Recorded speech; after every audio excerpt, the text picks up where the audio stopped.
Saio hau Nafarroako gobernuak diruz lagundu du.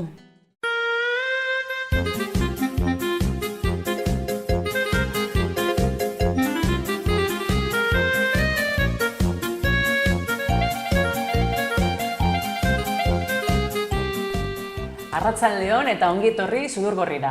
Hemen gaur daukagu beti bezala Fernando Angustegi. Arratsaldeon. Eta Oskar Estanga. Arratsaldeon. Eta gonbidatu berezi bat daukagu gaur Ana Jaka. Kaixo. Arratsaldeon. Eta bueno, Amaia, zurekin pausua eman zerbait zerrei buruz gaur joango da, saioa konta iguzu pixka bat. Arratsaldeon lagun Sudurgorriok. Gaurkoan ere gai mordoa prestatu dizkizuet. Hasteko mundu zabaleko albisteekin hasiko gara eta Estatu Batuetara bidaiatuko dugu. Izan ere, aprobetxategi hitzaren oihartzuna New Yorkeraino iritsi da, bai, New Yorkeraino. Ondoren Europako iparraldera bidaiatuko dugu, Islandiara hain zuzen. Estatuari dagokionez, nola ez, Pedro Sánchez eta bere gobernu taldea izango ditugu protagonista, baina hori bakarrik ez. Izan ere, Balear uhartetako beste albiste bat ere ekarri baitizuet. Iparraldera ere egingo dugu salto, bertan ospatu den pastoralaren inguruan mintzatuko baitugu. Eta nola ez, Nafarroko gertaerek ere beren txokoa izango dute. Altsasukoen auziaren aurkako manifestazioa eta alternatiben hiria jaialdia aipatuko baititugu. Eta kulturari dagokionez berriz, bertsolaritza izango da gaurko gure protagonista. Kirolari dagokionez berriz, atletik. Eta amaitzeko, xelebrekerien, zinemako albisteen eta bitxikerien tartea izango dugu. Esan dizuedan bezala, etxeko lanak ongi eginda etorri naiz, eta, hauxe izan da gaurko prestatu dizuedan guztia. Zema gauza, Dago noski hitz egin behar du horri denari buruz. Horri denari buruz. Lanpile, ez? Jakin o ez jakin. Berak dena pin-pan bota du. Hala, berak bota du dana, baina zer iritzten zaizue. Pixka bat danetarik daukagu, ez? Gu bertsolaritza bezala, eta azkenean ez, Hori, ikusi dute, zure txokoa bentsat hor... Bertsolaritza denerekin balio du, bertso ez dakiz zer, denerako balio du. Bai, bertso atletik, ez? Bertso atletik. Atletik ere bai, hori da. Bertso derbia egiten da. Hemen nabari da hemen nongoak diren batzuk. Atletikeko? Bai. Altu errandut. Ni ez nahizan, bentsat. Bueno, Ana, guazen zurekin, ez? Pixka bat ikustera zelako gauzak egin dituen. Eman dizaigun formaltasun pixka bat programari. Ana, arratsaldeon, eta, zuk edo ze gauza nahi baduzu esan, bota, ez zeuki beldurrik, eta, konta iguzu, kazetaritza lizentziatua zara, eta zerrek bultzatu zizun idazlea izatera? Kazetaritza ikastera bultzatu ninduen idazte grina. Orduan, idazle nintzen ja txikitatik. Txikitatik jasi zinen ja idazten? Idazten nuen, bai. Eta klasetik kanpore bai. Etxan nengoela, hartzen nuen kuaderno bat eta horre egiten dituen. Eguneroko maitea. Ez, ipuinak ziren, ja, fikzioa nintzen dit. Fikzioa, bere bizitzari buruz ez, oraindik ez. Hasi nintzen egiten, ja, nera bezaroan edo horrela. Bakizu, sentimendua, gatazkak, desamodioak eta orduan hor. Baina lehenago, poematan fikzioa egiten nuen, poematan eta ipuintxo batzuetan. Orduan, gero horrek forma hartu zuen, hartzen joan zen, hobeto esan da, denborarekin. Lehenengo niretzako idazten nuen, baina ja oso txikitatik erakusten nien lagunei. Zenbat urtekin, gutxi gora beraz? Bederatzi, 10. Bai harin, Hori da ja jakitea, haze zortea. Eta aldi berean presioa, ingurukoek esaten zidaten. Heldutan idazle izango zara eta, igual. Danak esperantzea, ikusiko dugu, helduaroan, iristen zarenean. Igual bihurtzen naiz ezakit, aktore zara edo.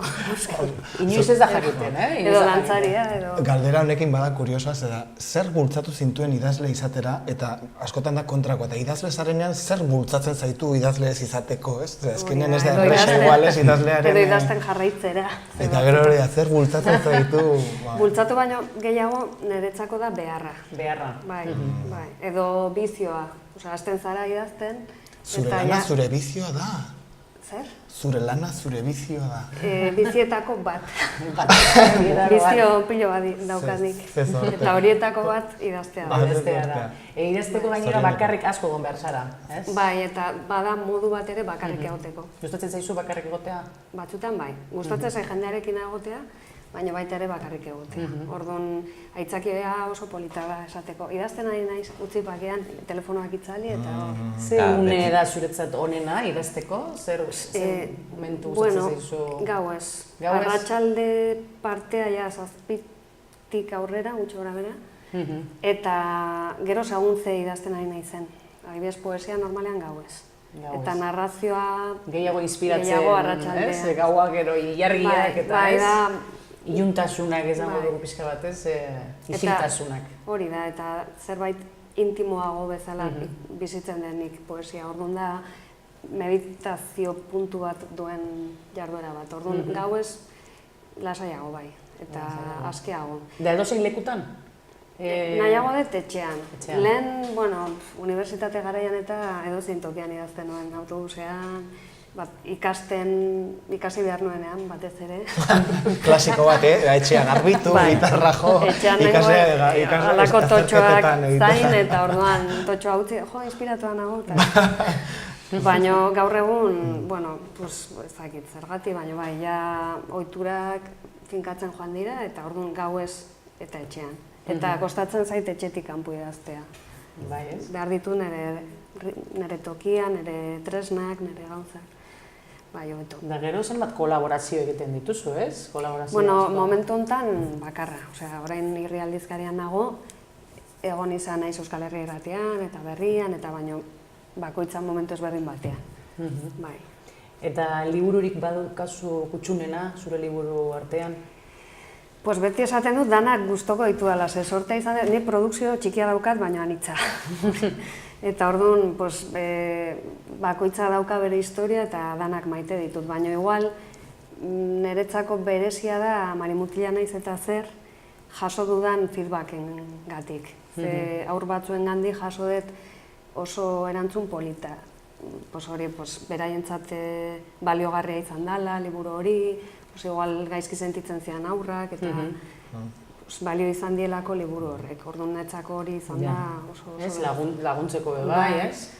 Bai, liburu bat idazten duzunean, idazten duzu beharra duzulako, nahi duzulako zerbait kontatu, eta iristen zara edo ez, baina, iristea gauza bada, baina iritsiz haratago norbaiti laguntzea, eta aurroiek gainera behar handia dakate, igual batek esaten zuen bera marineska zala, ez?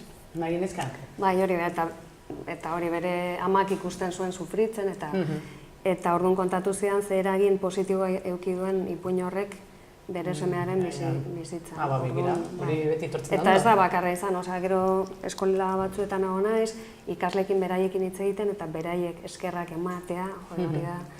Gainera, gaur egun horre gauzak eta kontuan eduki behar dira bai, ez? Daukagu kaso batzuk bere burua hildutenak sentitzen, krisalisek, ez? Bai, eta, edozein, pixkat roletatik ateratzen den edozein, transexuala edo homosexuala edo besterik gabe, gustatzen zaiolako bere rolari, hainbeste sufritzen da, hiltzera iritsi gabe, baina hori autorrepresio hori eta... Alegia gero eta gertuago dago idazle eta osasungintzaren arteko harremana ez agian zen... Osasungintzan jarri beharko gintuzke nominan idazle bat edo beste, dauden gai batzuk lantzeko, ez? Poesia, aur literatura, novela, zenba gauza egiten dituzu, ez? Zein duzu gustokoena, non sentitzen zara erosoen? Bizio ezberdina dira, maitasun ezberdina, esaten den bezala. Oden habilidadea. Igual zain poesia, igual zain. Aur literatura adibidez, inoiz ez nuen pentsatu idatzi behar nuen, nik ze errespetua ematen zidan. Orduan nik, ni heldua naiz, orduan helduentza gutxi gora bera nire gustuak ditut, hemendik joko dut, hemendik. Baina hasi nintzen nahi zuzen ere, Marimutila naiz eta zer, historia hori bururatu zitzaidalako. Nik bilduma ezagutzen nuen, eta hor hainbat gai lantzen ziren, eta egun batean pentsatu nuen Marimutila naiz, eta zer horrela etorri zitzaidan izenburua. eta beldurra, kriston beldurra, aurrentzat idazteko, bai, eta orduan editoreari aipatu nian, Xabier Mendigurani, esan nian, beira, ideia hau daukat, eta ez dakit, egin, ez? Gainera, ja, ideia nuen hori eskontza batekin lotzeko, soinekoa, ez dakizea, eta esan ziamen aurrera, eta, bueno, proba egin nuen, oso ondo pasatu nuen egiten, ikusi nuen gai nintzela, eta gero etorri ziren beste pare bat, eta guain irri aldizkarikoa, eta... Gainera umeak dira, ez dute guzurrek esaten inoiz bez, ez? Eta publiko, ez? Iristen da, ez da iristen, ez? Baina eta gero ez gauza beldurra ematen du normalean, agertzen baldan bada zerbait aldi, bueno... Bai, ez que helduentzat, azkenean, helduentzat idazten dezunean, bueno, edozein gauza egin dezakezu, gero, bueno, kritikatuko dizute du ez, baina aurrentzat eske pixka bat erantzunkizun bat sentitzen dezu, ez, haber ze transmititzen diezun, edo ez dakit. Baina, bueno, ja, bueno, ikusi dut gai naizela, eta, bueno... Argi dago gaiza da, ez? Eta aurrek, bai, eta gero isonekin ere oso esperientzia polita izan dut, aurrek ere... Bueno, aurrek saritu dute, dola gutxi eta... Hori, sari asko eukin dituzu, ez? Beste sari zer sentitzen da hor egune honetan, horietan? Bueno, nire ibilbidea literaturan izan da mailaz maila, ez dakit nola esan edo, pausoz pauso. Orduan, beldur batzuk izan dira hasieran batzuk, gero izan dira beste batzuk, eta gainditzen joan naiz, ez? Lehenengo liburu atera nuenean, poesiakoa zen, poesian ni oso eroso ibiltzen naiz, baina momentu horretan, gainditu behar izan nuen publikora erakustearen beldurra, ez? Gero, hori, aurrentzat idaztearen, beldur hori, edo novela bat idaztea, eta baina kuriosoa naiz, orduan pauso horiek ematen joan naiz, ez dakit galdera zein zen, ja. Hori, sari asko dituzu, horrek une horiek zelan bizi izan dituzu? Sariak oso pozgarria dira, bueno, ez dakit, hasieran ez nekien zer egin idazten nuenarekin, oso gazte nintzenean, ez dakite, 13, 14, 15, 16 urterekin zer egiten duzu idatzitakoarekin.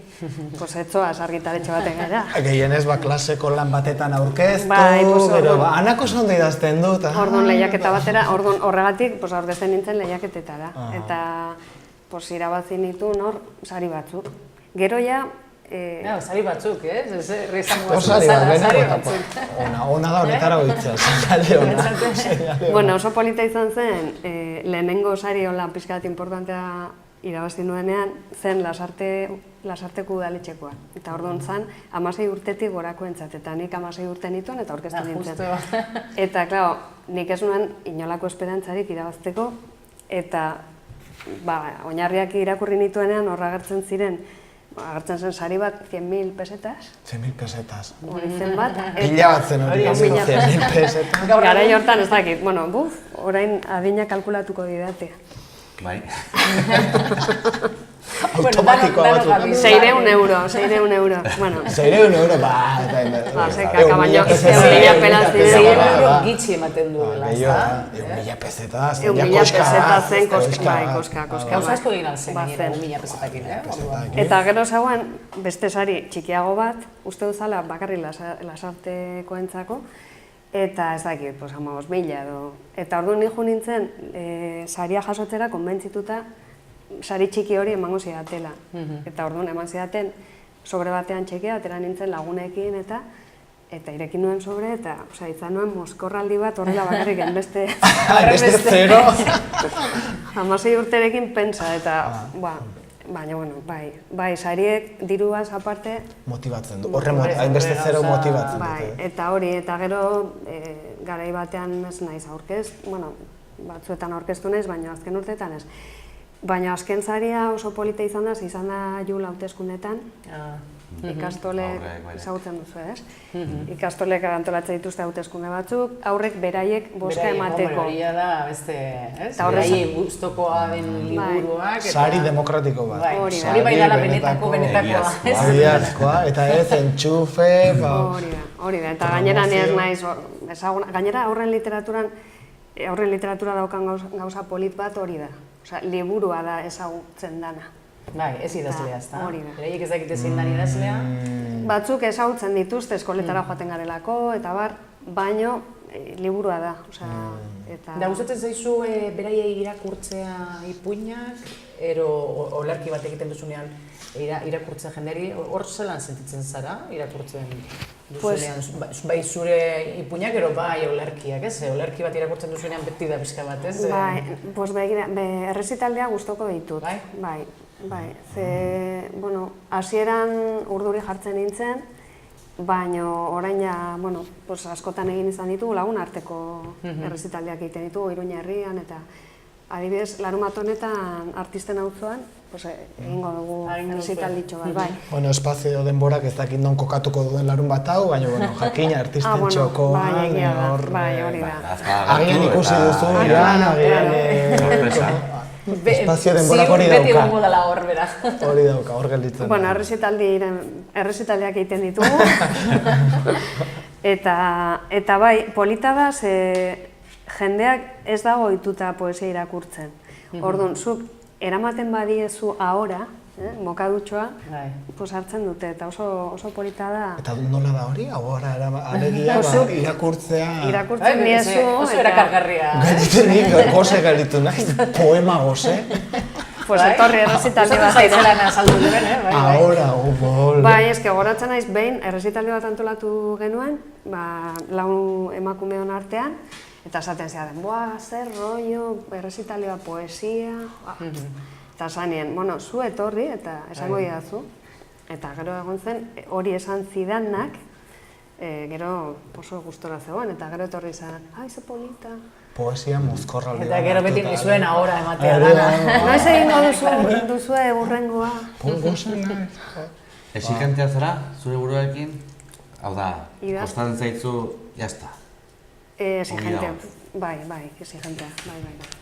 Garai batean, nuen esaldi bat mahai gainean, ez naiz oroitzen zehazki ze esaldia zen, horrela literalki, baina gutxi gora bera esaten zuen. Noizbait gelditu eta utzi jozu zuzentziari, bestela inoiz ez duzu bukatzen, horrelako zerbait.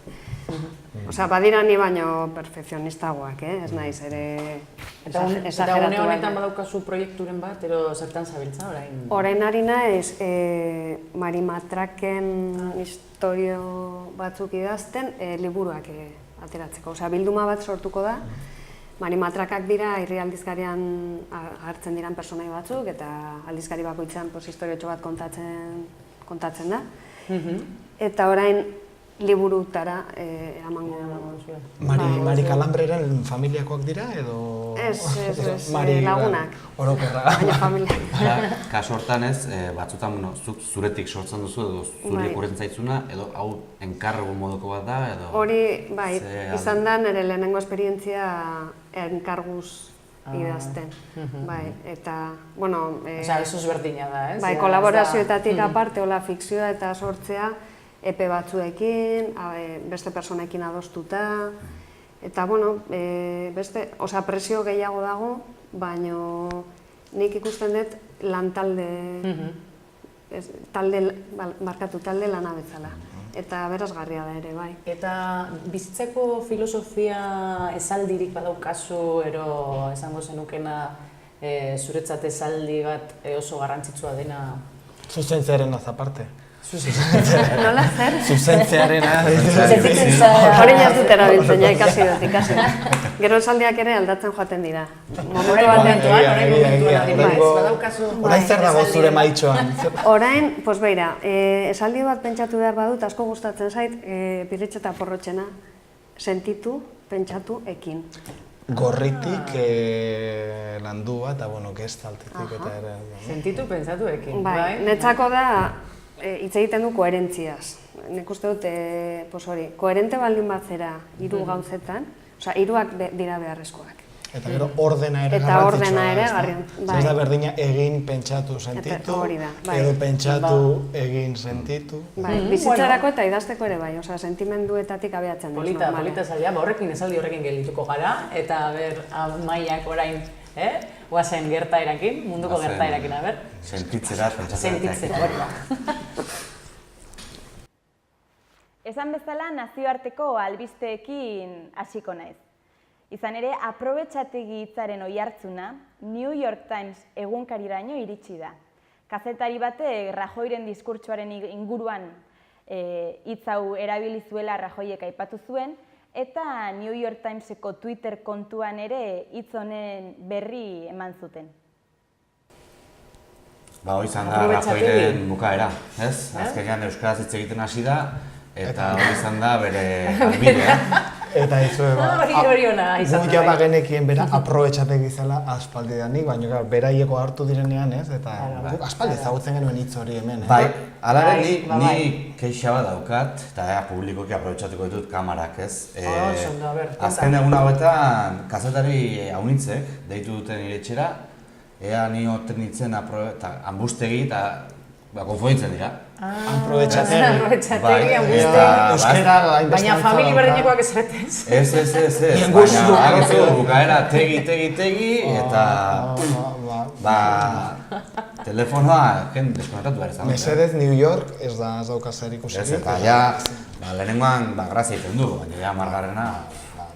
Aprobetxategi batzuk dira. Bai, Bueno, ja Nueva Yorkera eta dena aldu gara, Ez dakit zer izan bada ona ero ez. Eta ze bidetan, ze bidetan. Baina, haber orain zer pasatzen den, ze hitz eramaten duen, ero ez? Euskeratik hartzen duen, ero katalanatik, edo... Edo inondik ez. Orain ikusiko dugu, haber zartatzen da. Sánchezek ere galdu jatorri euskalduna, ez? Sancho, Sanchotik heldu da, ez? Bai. Eta Sancho euskalduna. Kontuz. Aber, ikusiko dugu. Sancho handia. Europara salto eginez Islandiako herritarren jatorria argitu berri dute. Azken ikerketaren arabera, Eskandinaviarrek eta beraien borondatearen aurka eramandako emakume zeltek poblatu zuten herrialdea, Islandia. Hauxe da. Ikaragarria. Bueno, Eskandinavia baino, eskandalagarria. Ez dakit. Eta Eskandinavia, ez zaukaten Eskandinavia. Zer iristen zaizu zuri hori? Bueno, eske, klaro, hor esklaboak eta, ez? Ziren, eramaten zituztela, eta, klaro, bueno, azkenean zenbaitetan, ez? Ez da hori gertat, ez dakit. Bai, hain asko, baina eske... Egia da orain dela urte batzuk borondate hitz egitea izango zela, ez? Oso zaila, bai. Igual oso termino modernoa da, ez? Borondate. Dena den harrigarria da, zegero Islandia da Europako herrialderik aurreratuena. Hori da, ez? Orduan hori kontrasteak esote dira komeni, bueno, euskalo, baina oso esanguratsua da, ez? Eta nik uste... Denak esatea, ez? Ez gehienak, denak, ez? Denak, hori da. Eske Islandi izatea gainera, ez? Hombre, itxaropentsua da, ez? Egoera horretatik... Bai, aurrera egin dutela, ez? Bai, hori... Ea, noiz aurrera egiten dut. Ez dut uste hori izan denik arrazoia, baina, bueno, behintzat aurrekari horiekin kapasa izatea, ez? Halako evoluzioa izateko. Bai, eta nik uste horrek egiten dola isla handia, ez? Hausnartu eta... Hor Islandian ere ez egoen multa bat ero euskalduna, ez dakit irakurri zenuten zerbait Islandiakoa, hor esaten zutena euskaldunak ero... Aprobetxategi batzuk. Aprobetxategi?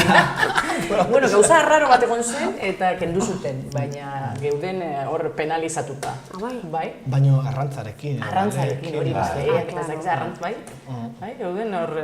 Bai, eriotza tarteko, hilketak tarteko izan ziren. Hori da. Gaztea ginen orduan. Aprobetxategi hitzak erroa aspaldikoa du. Eta nire asko zaten zait Islandia, zelako gauzak egiten duten politikarekin, eta bai, ezta? Eta oso musikari bereziak gaude Islandian ere, eta oso txikia da. Eta danak, oso txikia da. Ea isla duen, hemen ere. Eta Islandiarrak daudean, ez? Eta Islandiarrak daude, eta celtak, bai. Eskandinaviak. Guazen ikustera berbeste bat, a ber? Estatuari dagokionez, Pedro Sánchezek osatu duen gobernu taldeko 17 ministroetatik 11 emakumezkoak dira. Arantza, zuri ez dizu deitu? Oraindik ez, baina ez naiz ikusten hor ni bentsat. Zuek ikusten nauzue hor? Bueno, Isabel Cela, Grande Marlaska, ematen du, edo nor joan daitekela, guk, Ana zu ere, izan daiteke gaur egun. Zuek ikusten zara? Ematen du ez dagoela filtro argirik. Nik Ana ikusten dut, Mari Matrakekin hor, Bai, igual beraiek, bai. konsejera, sekretaria, estatuko idazkari bat eta... Bueno, bentsat 11, emakume esan dute. 11 emakume, nik hasieran uste nuen 11 Euskaraldiako 11koa zela hori, baina gero bertze 6 gizonezkoak 17 gehiagixo, ez? Euskaraldian... Bai. Dena den, ikusi dut beste berri bat aipatzen zuen, hori akelarrea, dakitzen zut, alako, nola ez, beti dago norbait prest, ez? Astronauta, ikusteko beste astronauta bai ez, hor dago, ez? Pedro Duque, eta bueno. Hor dago popurri... Dukea, ministro, kaso hontan, ez? Ministro, hori, euske bat egon da gertuan, ez da? Eta, baina denaren pentsa dezakegu eragin baikorra izan dezakeela? Pentsa dezakegu? Norengan? Niri ez didate deitu, zuri ez dizute deitu bez, eta zuei? Ni, aprovechatzekinekin telefona itzali nuen, hortaz, ez dakit. Ez dakit oso ongi nor deitu. Oskar egon zenela hor eskontzan, eta nik uste du daukala berak entxufe gehiago, ni baino. Baina ni naiz gehiago influencer. Influencer, ni... Ba, influencer egin guri. El pequeño Rafael, hola, estilo hortan. Horrela sartuko digo. Nik uste dut zuek askoz nire iritziz, nik oso kontentu nago hemengo gobernuan olako lankidetzak egiteaz, eta han moldatuko dira, ea ze ateratzen den, gu hemen gure gobernu itxoa egiten. Moldatuko dira, edo ez. Horre, etxean, etxeko gure... Bakoitzak ez, moldatzea beranean, ez da? Bueno, a ber, Kusiko dugu, denborak erranen du. A ber, zer kontatzen digun orain? Drogaren supermerkatua moduan ezaguna den Palma de Mallorcako San Banja auzoa eraitsia izango da.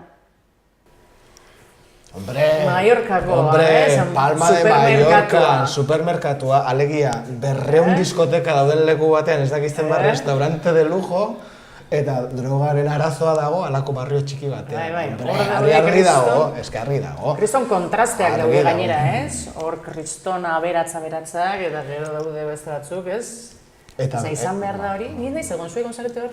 Ikasbidea ez duzu egin, Mallorcara? Mallorca, baina horra partera. Ez, guk bidaia kulturala egiten genituen. Hombre, guk ere bidaia kulturala, joan diskotekara, oparitzen dizute botilla bat ron, horti pasatu da hezkuntzako mundu guztia. Rona gainera badu, ez, historia badu. Eta historia sortzen dira, niri lapurtu ziaten berri txarraken suadera bat Mallorcako diskoteka batean.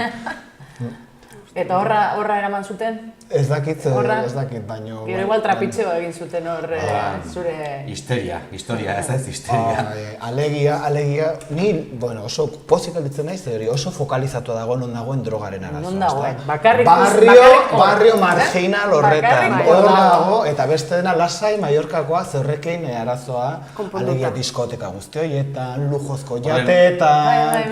Horrez dago. Laster joatenako gara lasai, ez?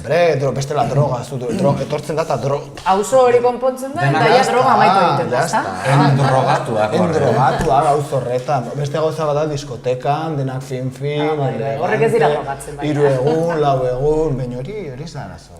Arazo argi dago non dago. Arazoa non dagoen argi dago. Eraitxe egin hori. Kendu eta ja bukatu. Eta diskoteka bat jarri. Eta jarri hor diskoteka bat. Hori. Ze hor ze diskoteka el supermercado. Edo errepide bat. Diskotekara joateko errepide. Ana ona litzateke, gobernurako, Bai, ni Amaia... Estiloa baduzu, Pedro Sánchezen... Errepidea ditu behar ditu. Alternatibak, Errepide edo diskoteka? Bai, peajerekin. Hurrengo albistea berriz Lapurditik dator. 130 aktorek Andere Serora pastorala antzeztu dute hiriburun. Ni galdera badaukat zergatik deitzen dira pastoralak. Pastoralak zergatik deitzen dira, ez? Honek lehen egin zuten Katalina Erausokin bai beste pastoral bat, ezta? Emakumeak eta orain beste pertsonaia bat emakumeena. Genero bata, musika, atzantzarekin badu pastor... Agian, 160 pertsona baldin badira, ardiak bezala erabili beharko dituzten ez, pastoreatu. Kurioso da pastoralena, arrazo ongi prestatua eta antolatua dago dena, eta herri guztia hortan aritzen da, eta Ander Herrera gaixoa, nik uste protagonismoa galduko duen, ez? 130 aktorerekin, ez? Zein da bera, non dago Wall-E? Non dago Wall-E? Baina interesgarria, ez? Hori ematen du hau gaia, emakume, ez? Pertsonaiak ateratzea, eta horren beste gainera aktorekin, ez? Musika euskaraz, euskara lantzea, eta, ez? Nik kontatuko dizuet sekretu bat, eta lagun bat dekungarriko bat, esaten zuen, behin joan omen zen pastoral bat ikustera, ez? Eta pastorala ikustera joan bartzela eta pastorala. Ze aspergarria esaten zuena, ez dakitzen bat ordu, ez dakitzen kantari, alegia genero oso partikularra da. Baino, egia da herrigintza, kaldera da horrelakoetan zenbat daukan bukolikotik, zenbat daukan errealetik, baina gero hori harrigarria daren nola herri dena herri implikazioa, ez, batez ere, ez? Agian nire lagunak bidali beharko zuen poesia berreztaldi batera, ea horrekin pixkat engantzatzen duen, ja... Eta bukatuko da bere zerbait irakurtzen, ikusiko duzu. Bueno, eta pastoraletan irakurri egiten da, Irakurtzen da. Bai, eta beharrezkoa da, ze... Bertan momentuak edo harinago. Liburuxkak daude, pastorala jarraitzeko, eta dena gainera bertso moduan da. Ura julertzen dut nire lagun. Aski interesgarria, Bai, eske, da modu bat artea egiteko, jendeak ere bai, ez? Da futbola bezala, edo ikusten duzu edo jokatzen duzu, pues divertigarriagoa da jokatzea. Jokatzea ez da, abestea... Eta artean ere gauza bera, izan daiteke. Eta, aspertzen dena, asper dadila. Hori da. Baina bentsat, bestela parte hartu. Hori da. Dana parte hartzen badute gainera. Iruña herriko, Iruñan egintzen pastoral bat, Etxalarren ere, berriki eta... Bai. Bikaina. Ololo. Hurrengo joango gara. Nafarroako gobernua Altsasukoen alde hilaren 16an egingo den manifestaziora joango da. Altsasukoak, zenbat... Ikaragarria. Zenbat gauza pasatzen diren. Broma gutxi. Hor broma gutxi, hori da. Broma gutxi edo oso gustu txarreko broma edo... Bai. Ez que ez dago eskubiderik. Zelako gauzak txarto eginda daude, ez da? Bai. Hala ere, berri pozgarria da gobernuak urratsa hau eman izan da. Ez dakitena joango den, edo... Duela bilabete ere, ez, hala izan zen, eta orduan ere milaka lagun elkartu ginen, ez? Zoritxarrez berriz ere, atera beharko dugu, eta ea azkena den eta balio duen. Baina egia da inork ez genuela espero, ez, halako gogortasuna eta broma gutxi. Ez que ezin da ulertu zelan hiltzen dute pertsona bat, Nagore, Manada, tone gauzak kasua bezala, ez? Eta zenbat urte gartzelan egoten dira, ez? Ez da gertatzen ez eta gero horrelako montaketa ez dakiguna gauza, ez? Hor gauza asko entzuten dira oraindik ez, daude, ez? Zer gertatu den eta baina hortik zenbat urte gartzelan egon behar dira? 13, ez da? 13. 13 bakoitzak, ez da? 13 bakoitza, bai. Baina gauza gehiago eta izunak eta horrelakoetan azkenen mezurik nire ustez bilatuena eta sensazio hori alegia nahi dutena egin dezaketela, beraz kontu zibili hori da mezu gogorrena eta horren aurkan ikuste panpina gara danok. Txertatu beharko ginatekela eta ez genukela galdu behar gure nortasuna, ez? Eta ze duintasuna eta nortasuna Altsasuarrek erakutsi dutena, nik uste dut ikaragarrizko ikasgaia ematen. Eta berriro egurra jasotzen ari dira eta oraindik ere hori bat okatzen zaie, ez? Agian katalandarrek ere ikastaro batzuk egin aldituzte, horren inguruan, eta espero dugu ez behar izatea, baina beharra dagoen bitartean... Eulia bai etortzen zaigu, gurekin, apoiat, ez? Eulia ere dago Altsasurekin, argazki aterako diogu eta jarriko Eulia ere Altsasukoekin. Hori da. Amaia, eta hurrengoa zer datorra, ber? Kapitalismoaz gain beste aukerak ere badirela adierazteko, alternatiben herria ekitaldia ospatu dute Iruñean. Bada alternatibarik, zuen ustez? Alternatibarik badago? Egon beharko da, bestela. Bai, ez, gainera orkesten ari dira, ordan badago. Baina egon zer ikusten duzu? Badauka etorkizunik? Nik uste Anak erranduen esaldiarekin bat datorrela alternatiba, sentitu, pentsatu eta ekin. Batez ekin, ez? Sentitu eta pentsatu nik uste dut gehienek egiten dugula, baina batzutan ekin falta da, ez? Edo gehiago ekitea, ez?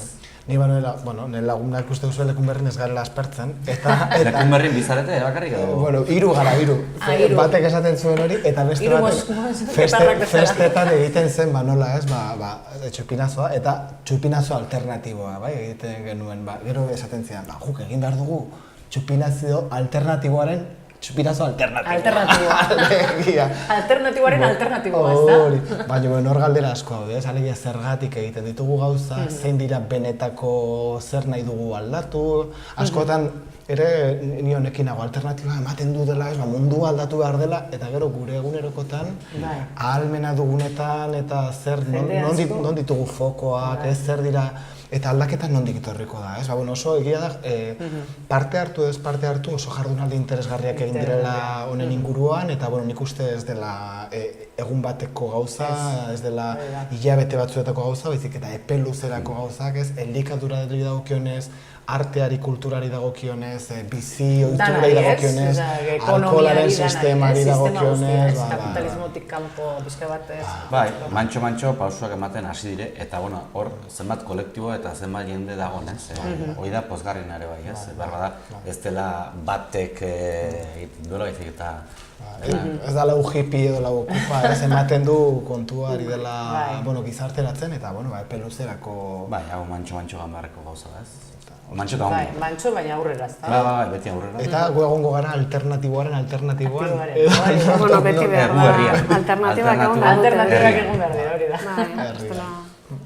Bertsolaritza kultur intereseko ondasun izendatu du Nafarroako gobernuak. Izendapenaren bultzatzaile nagusia, Oskarrek aurreko larunbatean Iruñean bota zuen bertsoa izan omen da. Azkenean, onarpen pixka bat, azkenean. Ni ikeragarri posten ez, urteak eta urteak. Isilpeko lanean, bota bertsoan, jendea pozik, zoriontsu, gure arbasoak ekarri berriro gure artere. Euskararen jatortasuna eraman jendearen bihotzetara, eta askotan diru laguntzarik ere ez. Eta hortxe, eta bokadillo batengatik. Ositen egiten bokadillo baten, pozik ematen bat. Eta egaria San Miguela ordaindu behar duzu da. Hortxe, ala ere hortxe, susmatzen gara zerbait, eta azkenean, Anari bezala, Anari zorionez hasieratik eman zioten, baina errekonozimen, dago, Gabilenari, Gabilenari, bentsat, Bueno, hemen nire bertsoak noski izango du protagonismoa, alegia ez dakit nahi zoroitzen oso ginoela zen, baina ez du importa, ze bertsolaitzen esentzia, baina garrantzia dauka elkarteak egin duen lan guztia, baztanen eta leku askotan zenbat jende isilpeko lan hori egiten, hizkuntza, emozioak, sentipena jendaurrea lantzen duen ekintza horrekin, orain eskoletan, Nafarroko D ereduko eskola guzitara iristen da, Euskal Herrian ere 500 ikastetxetik gorara iristen da, eta batez ere hitza da, hizkuntza da, historia da, emozioak dira, orduan. Bueno, ongi etorria, errekonozimentu pixka. Niri beti hitzi zait, miresgarria bertsolarien etorrera, ez? Zelako argiak diren, eta zelako harin daukazuen, ez? Zerbait? Esan behar dizua, sekretu bat. Ez du inorretzuten. Trukoa dauka. Trukoa. Magoak bezala. Praktika izango da. Praktika da, eta pentsatzen duzu bukaera, eta esaten duzu, eta Magia bezala. Baina magia da. Magoa bai, gauza magoa. Magikoa. Nafarroan magikoa. Hori, politagoa. Eta hori oso magikoa. Baina, eta gero ere onartu behar da, eta hori nik uste garrantzitsua dela, batzutan gogorra da bertsolaritza. Alegia ez, askotan etortzen da Euskara ikasten ari den jendea, eta gaixoa konplejoarik ez ikatzena bertsolaritza. Ez dut ongi ulertzen eta lasai. Inork ez du oso ongi ulertzen. Eta gehiago bertso mota bat, edo badagoelako bertso militantzia ere, baina dena balia du. Ondo. Zer gauza irakusten dugu hemen, Gaur ikasi etorri da, Eta konplejoena gai potoloa da artetan, Ze konplejoa ditugu guztiok. Ematen du ez ez, baina bai. Eta zer zerre... Orduan, ekin, sentitu konplejoa, pentsatu. Horrekin gelitu gara, Alere... Ekin, Amaia, ekin. A ber. 2000 sarrera saltzeko debekua jarri dio UEFA Athletiki istiluengatik. Alegia, 2000 personak montatu zituztela istiluak, edo Ez, nik horrekin bai hor istiluak gertatu izan zena. ziren eta orduan 2000 gutxiago sartuko dira, ez? San Mamesera. Baina orduan berriz sortuko dituzte istiluak, kanpoan gehituko dira. Hori da, Beti egongo da istilua. Eta ber, nortzuk sartzen diren? Eta nortzuk ez? ziurazki istilu gehien ateratzen dutenak. Bai, Sartuko dira. hori neurtuta dago? Ez, bai, normalean izaten da zein entzuten da gehien klaseetan istiluen ateratzen duena. Baina 2000 sarrera horiek, kenduko dituzte horrela aukeratuak? Palkotik, segurazki. Hori da, Segurazki palkotik. aukeratuak izango dira, ero... Alegia bazkidetatik izango, igual klasifikatuak dituzte, ez? Igual, Ke ba! Zein diren poteo dunak, zein diren kalimotxoa dutenak, pankarteroak, zein kantatzen duten hauekien. Facebooken bidez kontrolatua dituzte. Egia, ja. Segur ze komentarioa jartze dituzte. Eta orduan honi sarrerarik. Igual, Isabel Zela eta Grande Marlaska, ez? Bilbokoa dira. Claro, biak. Igual Horregatik Madrilen egongo dira. bai. Orduan bi gutxiago. Igual ja ez dira Gutxiago, ja. Igual ja ez dira Mila atletiko. 1918 daira. Ja badaukigu, apurka, ez? Dena den, bueno, ze kuriosoa, ze honek argi ikusten du gauz bat, eta da atletikek ardura baduela istiluetan. Dirudienez, hori ondorio estatu dezakegu. Ez dakit, baina Bilbon beti, aspaldian beti dago iskanbila, zerbait orain, aspaldian, Ez dakit zer gertatzen da Bilbon.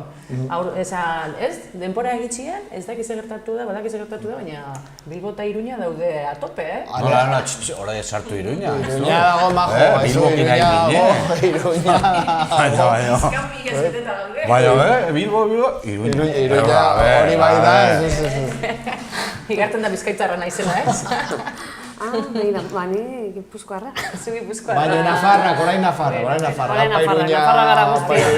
Guztiok gara da Nafarra. Nafarroa beti. Jo, koka. Bueno, guaze. Gustuko dituzu sandwichak? New Yorkeko jatetxe batean munduko sandwichi garestiena sortu dute. 180 euro balio ditu eta ogiaren ertzeetan urrea ezarri diote kurruskagarriago izan dadin. Guinness liburuan sartu dute hain zuzen. Hori sandwicha jango zenukezuk? Neri metala... Ni urrea ere ez naiz, ez? Ez du probatu, Neri digestio gogortu egiten. Neri Urrea ez dut diamantea eraman. gustatzen zait, diamantea hola, Diamant, baina bruto, Bruto. Azala eta guzti. Azala. Dago bezala. Ni urrea egia esan... Ez que pentsa gero... Urrea pobre. New Yorken, ez? Eran du? New Yorken. Ba, pentsa gero gaztinan zatozela eta pi. Afaria, atzoko afaria. Eta estatu batuetan, txano latratzen. Hori. Guantanamo da, Alarma guztiak, zuzenean. hori da. Bai. Hortik zaila da pasatzea. Zerezki. Urre... Ez duz deskarriko Urre, sandwich nola bat zen inoiz. abestia, hori JC Perezena. Urrearen bila, ibiltzen zala. Igual urre bilatzaileak, igual tradizioarekin lotu dute, sandwicha, Sandwicha eta... zerbait amerikanoa bezala. Zako gauzak asmatzen dute baina. Alegia. Ez? Ez dakite zer asmatu, Baina agian, anormala da hori. Agian ez, urrea, alako naturaltasunarekin esaten dute ez, urre pixka jarri diogu Hala ere, urrea. ez da ingarestia, ez? Egun talaro gehiago. Hauek ez dira arginarona Zuk joan. bilbotarra noten duzu Bai, orain. Bai, nik uste hori ja- hartu dudala zerbait, ez? Egun talaro gehiago. Edo hartzakeraz dira joan. Ez? Bueno, urrengo abertzar asmatzen duten. Abertze sandwich asmatzen duten urrengoan. Bueno, enpasteak bat zeuden, ez? Enpastea bai, horrek ona gainera, enpasteak, Baina metala ikutzean ez, ez dakit urrea.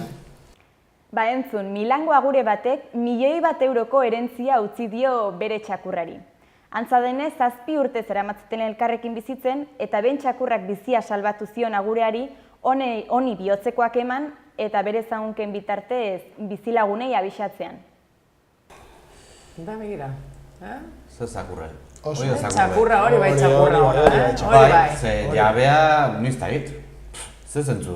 €1.000.000 eta zingo du zakurra €1.000.000ekin. Han beste lagun egingo ditu. Entzun omen zuen notizia egin omen zuen, wow! Hain beste lagun egingo ditu. Eta zer egingo dut, wow! Eta hori zelan egingo dute? A ber, hori txakurrak dauka horrek milioia eta gero zer? A ber, zer gertatzen da? Jabeak administratu beharko du, zein egingo da jabea? Casting egin beharko dute. Izango da txakurtegiko desiatuena, ez? Txakurrik desiatuena. Notaritzan, ez?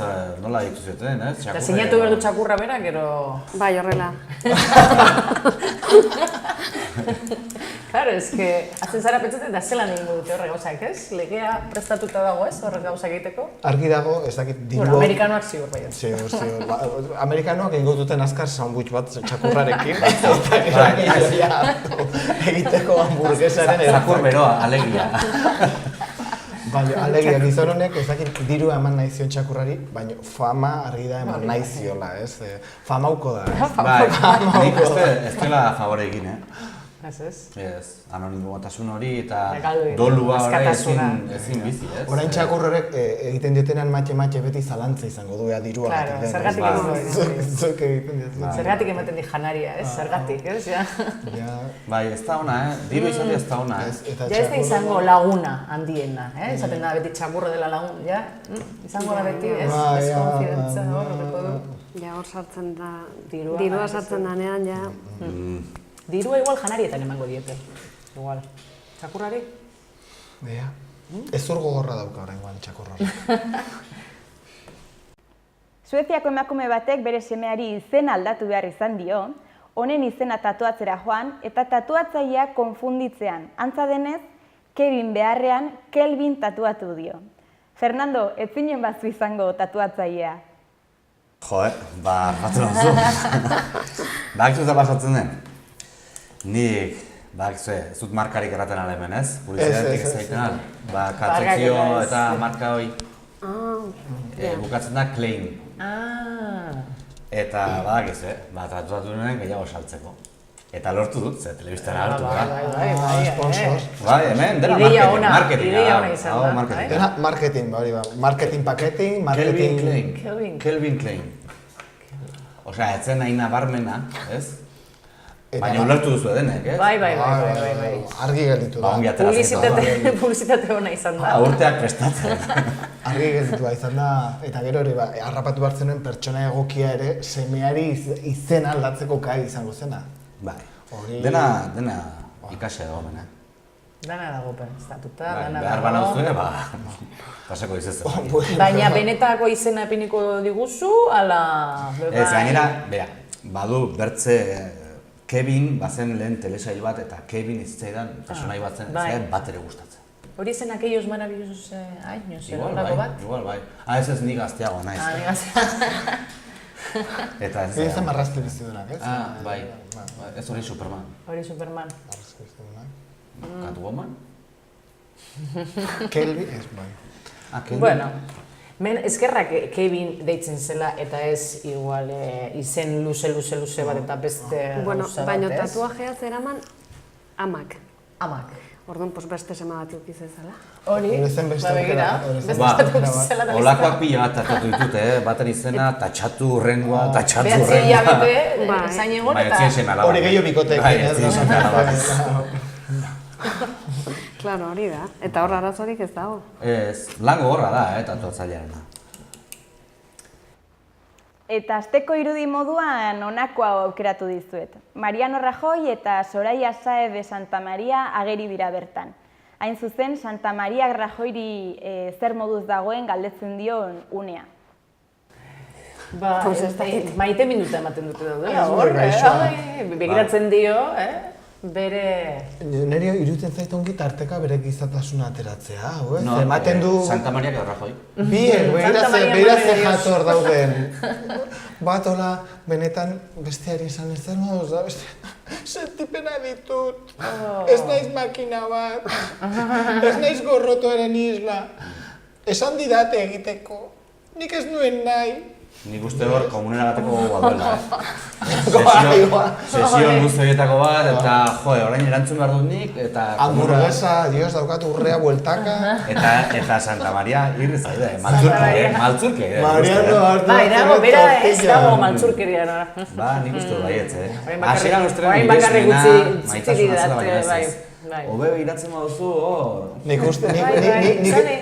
egia da, Fernando. Ni bakizuz da ikusten dut, argi da, Mariano, hau da gaia, bihar gobernua utziko duzu. Eta Mariano ari da bertsoa prestatzen. Bai, bukaera. Bai, pentsatzen dago. Ikusten da, Claro, behar du denpora pentsatzeko. Klasiko bat, bertsoa pentsatzeko aurpegi. Eta eskuak patriketan. Eta eskoa patriketan, eta txapela pini, eta gero zango du aprobetxategi eta... Aprobetxategi, behar horretan segi, ezin dut segi. Igual hori izan zen unea. Etorri ziren jarrai eta segi. Eta segi, eta ospa. Ikusten ederra izango da, eta gaia izango da himnoan edo olako zerbait. Himnoan letra eda pentsatzen? Euskalo. Himnoko txikia, himnoko handia. Hauxe izan da guztia gaurkoz, laukote, txintxoak izan eta hurrengo astera arte. Bueno, hurrengo astera arte, Amaia. Eskerrik asko. Eta, orain guazen satiraren txokora, Zer iruditzen zaizue, ondo? Hasiko gara irudi satirikoekin. Mantxo. Eta guazen ikustea lehenengoko irudia, Banskiren bi irudi daukagu, guazen ikustea lehenengoa, ber. Hemen sentimentu kontrajarriak dut, Hau klasiko bat da, kamisetatan eta poetek eta nik ezagutzen ditut euskal poeta batzuk hori kamiseta. Eramaten dute. Bai, nik lore saltzaile batzuk. Alegia, merkatuan nahi zuten gogor sartu, eta zaten nola sartuko gogor merkatuan. Erromantiko. Nahiko bortitza, bai. Ze azkenean loreak, badirudi, bota imartuela, ez? Hori, bota egin behar. Bai, interpretazioa izan daiteke bat edo bestea, Interpretazio asko dauka, ez? Izan daiteke polita edo ezain polita. Edo politikoa izan daiteke. Hori, politikoa nik asko bai ikusten dut. Edo politiki. Politiki. Eta bigarren hau? Hau etxigarria da. Zer?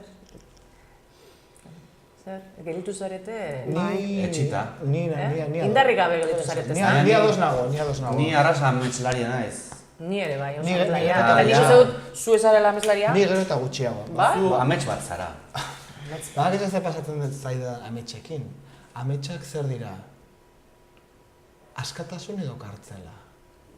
Zergatik deitzen diegu ametxak planak direnean. Ui, filosofia... Non dago ametsa sortu eta amets etorriaren arteko ezberdintasuna. Orduan, hori dena jakin arte, kanzelatua. Kanzelatua. Ba, listo, kanzelatua. Gauza horiek argitu behar dira. Hor utziko dugu orduan. Neurri represiboak ez aizkit gustatzen. Eta kanzelatzea... Hori da, nire ez. Kanzelatua. Orain, zuri kantzelatuko dizugu, zer izan zaizu, eta guazen esaldi satirikoekin. A ber, zer izan zaizue hau esaldia? Rajoy Raeko akademikoa izango da, gaztelania hizkuntzari egin dion aportazio ordainezina dela eta. Eta hori, euskarazko jasoera batekin, ez? Aprobetxatekin. Egia da eskola egin duela eta eredu bat izan dela jende askorentzako, ez? Bertsolaria dela esan dugu bai, Nola erabili hizkuntza, ez ere esan gabe. Hori da. Adibidez beste funtzio bat asmatu hizkuntzarako. Egia da, eta hori oso erabilia da, badelako jende askoa hori egiten duena, eta eredu bat badukate, eta hori barraek bildu behar du, ongi dago. Oso ondo, eta hau zer izan zaizue. Rafa Nadalek zentsura mozioa aurkeztu du Pedro Sánchezen aurka. Ba, pilotaka da bat, nik uste, ez? Pilotaka? Zeta. Bai, ez dakit nondik hartu, Ezkerretik, ezkerra da bera... Ezkerra eskuina, ezkerra da handia... Ezkerrarekin jotzen dio pilotari. Oso eskubira bota beharko du oraingoan. Oraingoan eskubitara. Bai. A ber. Eta, hau, a ber... Eulia denbora guzian nahi du gurekin, A ber, Pepeko dozena erdi bat ministro ate birikarian harrapatuta geratu dira. Ui, horrekin dana esaten duzuzuk, Bai, jode, zertan osatzen dira amabi. Gelitu zara. Gehiegi dira, nolak galituko egin. Oskar gelitu datean, zerrumeltaka. Nire pentsatzen, alegia, zenbat denbora iraun dezaketen, elkarri... Nork hartu nire kartera? Nork hartu nire txostena? Non dago nire disko gogorra? Eta ekien artean dalako kleptomania. Kleptomania, total. Eta Cifuentes lelen, bera. Oi, zegoera, Ez duke nahi Oregon, Ezka bat otzitzu egin zara, Bai, Bueno, eta guazen bestearekin, Ciudadanosek Maradona proposatu du presidentetzarako hautagai moduan. Hori zaldi... Baina Riberak ez du jarraitzen, hor? Hori... Hori, Rivera da, elbugo guztian. Eta nik uste dut gainera politikan haunitza aipatzen dira marra gorriak, ez? Nik uste kasultan marra xuriak jarriko zituztela, Hor, egin behar dute gure programa antzeko bat, sudur zuri. Sudur zuri. Alternatiba. Ez erra soberatu, gero... Hori izango zen alternatiba, ero... Hori, alternatibari alternatiba. Ez, igual. Horrek bai izango ziren amets oso... Zoro xamarrak. Ametxarrak, igual, ez da. Bueno, eta hau? Kanzelatu beharreko. Kanzelatua. Hori da natibo bakarrik, ez alternatibo. Natiboa. Alternatiboa. Eta hau, Pizeko sondeoaren sondeoaren arabera, Siziliako mafiak irabaziko lituzke hauteskundeak botoen 132arekin. Gutxi, ez? 32? Ni ez nago. Ez du... Linean. Ez dauka jende guztia, baina... Gutxi iruditzen zait. Nik uste, jende asko etxean gelitzen da. Hori ez da mafia. Hori ez da mafia. Horregiak aldo egin du, ja. Mafia eta dana, ez da. Denak ez ziren joango Garai moderna botan, ja. Ez zera joango ze batzuk egon behar dute hori bat paterata, edo fragatatan gauza pasatzen, beste batzuk orduan boto guztiak ere ez ziren. Igual ez dira beharrezkoak, eta orduan kalkulatu dute zenbat diru gastatuko dugu. Pues onaino nahiko da irabazteko. Kontable bat izango. Hori bai. Sistema klasikoa ere, ez da? Sistema gaba, gudanizuk. Bueno, eta orain guazen irudi, aldizkari satirikoekin, aber guazen ikustera, lehengoa hemen. Ikusten duzue Rajoy, hor? Ez du. Ze altu jartzen duen gerrikoa, ez? Bai, ez da. Bastante altu, ez? Lehengo aurpegia dauka pixka bat hor. Bai, ez da? Hori Beti barriñak egiten du. Kusi beharko zen, norra den tiraka goitik, ez? Bai, nik uste dut bardina dela, ez da? Ozakit, lehengo aurpegia. Aurpegia oso antzeko, garapen bat ikusten da. Bai, horri igual izan zen hasiera danena, igual. Bai, alegia, sorterik onena opa diogu eta estilista berri bat. Oita hau, bueno, eta honei buruz zer pentsatzen duzue, Bueno, azteko plagioa, ez? Plagio totala. Eta gero bai da satirikoa, ez? Hau... Ni jaio nintzen urtean. Bai, Bai. Ni horretik. Orain aterako dute kalkulo, ez? Bai. Ja, badakigu. Baina, ez da. Gu mantendu behar dugu gure sekretu. Bai, ostras. Bai, batzuk ez duten nahi esan, ez? Bueno, nirea ja ez dauka konponbidera izan, liburuetan beti jartzen du. Beti jartzen du, ez? Halako urtean jaioa. Horren ezin da ies egin. Zuek igual pizka bat gehiago ies egiten duzue. Bai, gu anonimoa. Gu anonimoa, gu zentzu hortan, gu nahiago dugu gorde gure intimitatea guretzako, hemen aurpegi bat. Gu infinitoak. Atemporalak. Beraz, gure temporak iritsi dira. Denpora iritsi da, eta bueno, eskerrik asko. Eskerrik asko zuei. Oso gustora. Bai, posten gara, zuedu bai, Baduzu meritua, mila esker. Gurekin egote, oso gustora, eta bueno, eskerrik asko denei gurekin egotearren, eta urrengo saioan egongo gara berriro. Arratsaldeon eta eskerrik asko.